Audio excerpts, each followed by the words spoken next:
Nadie sabía su nombre.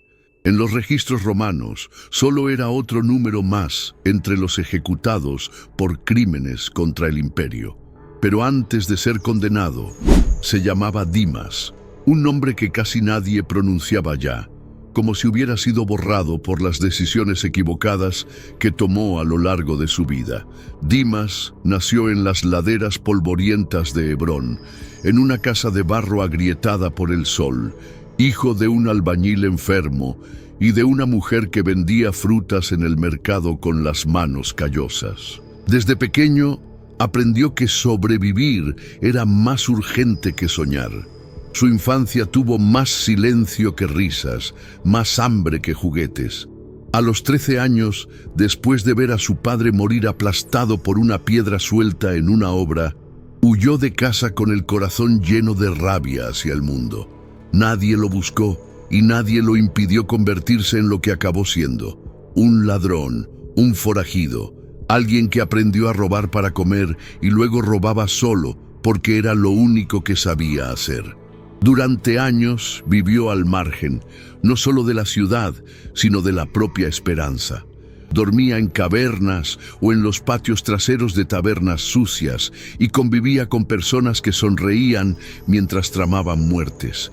El tiempo endureció su alma y sus ojos ya no parpadeaban ante el dolor ajeno.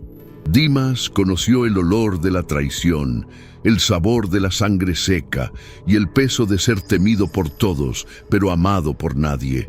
Decían que era peligroso, pero en el fondo solo estaba cansado. Cansado de huir, de esconderse, de vivir como un animal herido.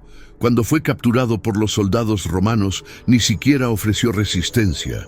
Miró a los ojos al centurión con una calma extraña, como quien ya sabía que su final estaba escrito desde mucho antes.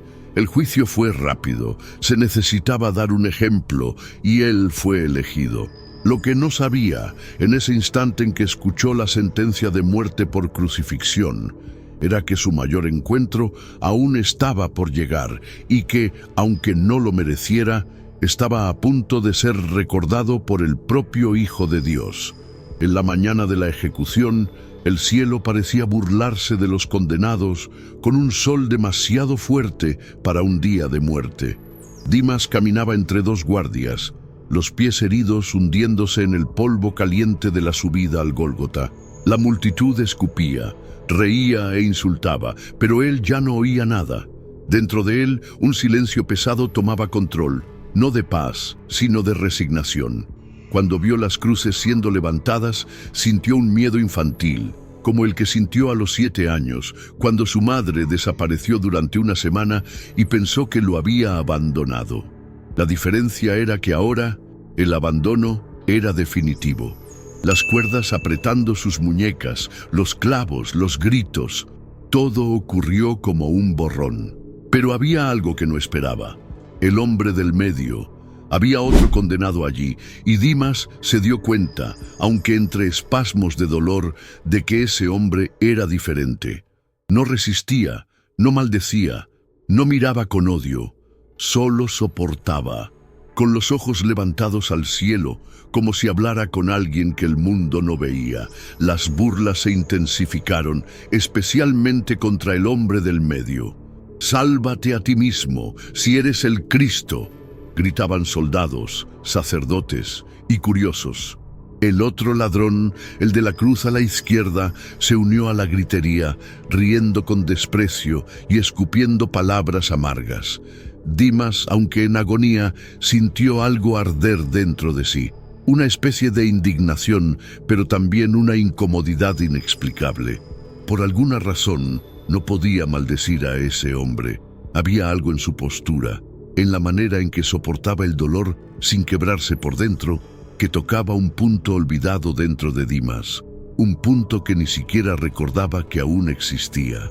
Fue entonces que con dificultad se giró, el cuerpo colgando como una carga, y dijo, con voz ronca y entrecortada: «¿Tú no temes a Dios, estando bajo la misma condena? Nosotros merecemos lo que estamos sufriendo, pero Él no hizo nada malo».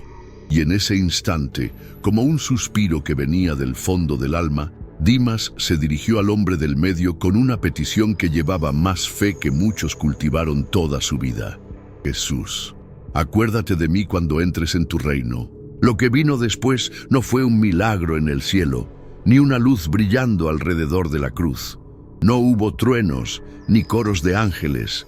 Lo que hubo fue una frase sencilla, dicha con una ternura imposible para alguien clavado en un madero. De cierto te digo que hoy estarás conmigo en el paraíso. Esas palabras entraron en el pecho de Dimas como una brisa fresca en una tarde sofocante. Por primera vez en años, lloró, no de dolor, sino de alivio. Era como si alguien hubiera visto quién era él, detrás de todos sus pecados, detrás de todas sus decisiones equivocadas. En esa promesa sintió algo que nunca había sentido: pertenencia. Ya no importaba el pasado sucio, las manos manchadas, los errores acumulados. Aquella mirada de Jesús, aunque cubierta de sangre y dolor, no lo acusaba.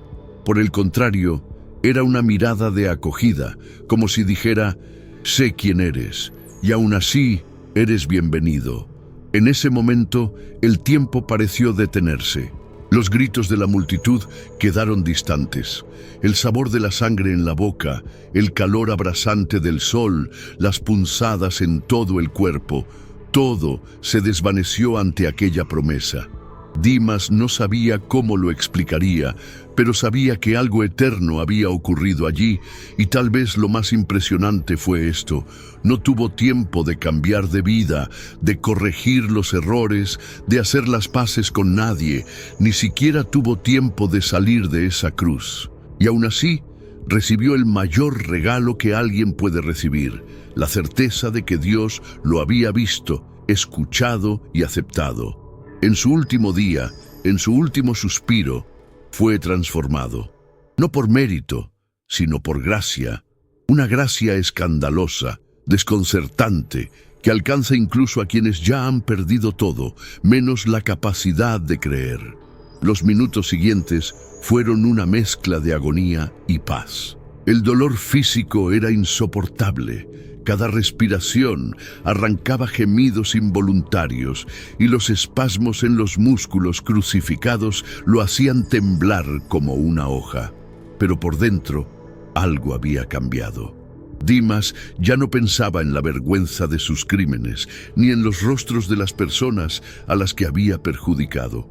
Pensaba en el paraíso, no un lugar vacío o distante, sino un destino real. Porque quien lo prometió era alguien que hablaba con autoridad divina, incluso mientras moría. Miraba a Jesús y veía no solo a un hombre herido, sino a un rey que, aunque coronado de espinas, llevaba gloria en los ojos. Dimas no sabía cuánto más podría aguantar, pero ya no importaba.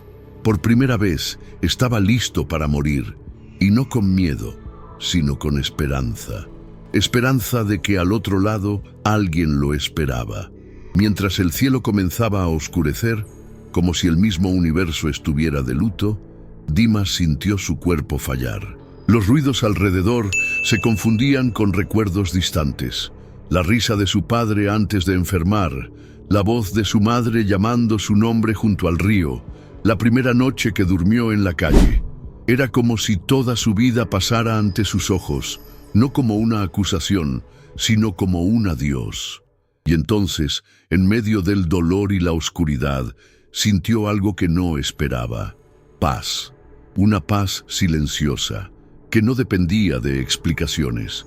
No sabía cómo sería el paraíso, ni cuándo exactamente llegaría allí. Pero sabía que Jesús estaría con él.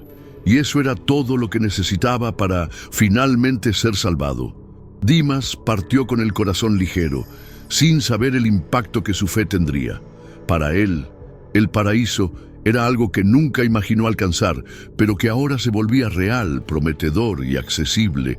La redención no necesitaba una larga caminata de arrepentimiento, no necesitaba tiempo, solo necesitaba una mirada sincera hacia Jesús y una última palabra: acuérdate de mí. Y Jesús, en su inmensa bondad, recordó, porque la salvación, como la gracia, no tiene límite de tiempo.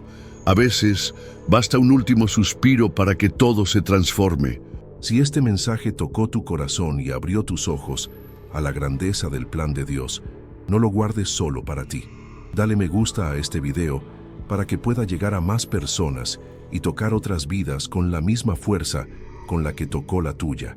Compártelo con tus amigos, con tu familia, con todos los que necesitan recordar que Jesús es la resurrección y la vida. Deja tu amén en los comentarios como señal de fe, esperanza y acuerdo con esta verdad eterna. Y si deseas ver más mensajes como este, comenta tu reflexión, tu testimonio o lo que Dios te habló hoy. Que el Espíritu Santo continúe guiándote y que la luz de la palabra brille sobre ti todos los días. Amén.